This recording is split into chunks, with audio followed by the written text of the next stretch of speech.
Good day. This week we are looking at the church in our daily devotionals, chapter 11 in our one-to-one booklets. And we're starting with Matthew 16, verse 16 to 18. Simon Peter answered, "You are the Messiah, the Son of the living God." Jesus replied, "Blessed are you, Simon, son of Jonah, for this was not revealed to you by flesh and blood, but by my Father in heaven. And I tell you, you are Peter.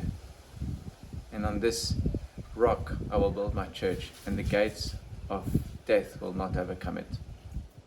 And there's so much to unpack from this piece of scripture. First, we see that God is the one that gives this revelation to Peter. Secondly, that Peter was receptive to this revelation. And we know how brave and bold Peter became from reading on later in the New Testament. And secondly, we see that Jesus says to Peter, calls him by his name, Simon, which means reed, which is easily swayed by the wind. And he says, "And I tell you, you are Peter," which means rock. So Jesus says in essence, I tell you, you are a rock, and on this rock I will build my church, and the gates of death will not overcome it. And we know that Peter was the first apostle to give a sermon after Jesus' death and his resurrection. And it was a very good, powerful sermon because about 3,000 people came to faith that day. So this rock could mean Peter, who started the church.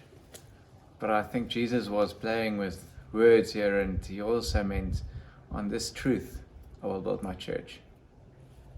This truth that he is the Messiah, the Son of the living God, who existed before we did and who will continue to exist for all of eternity. And if the church acts on this revelation that God gives, that Jesus is the Son of the living God, then the gate of death will never overcome it. I invite you to enjoy our devotionals this week, where we are going to look at what the church means, all the different aspects, because church means different things to different people. And let's look at the package, what God destined for church to be. Have a fantastic week.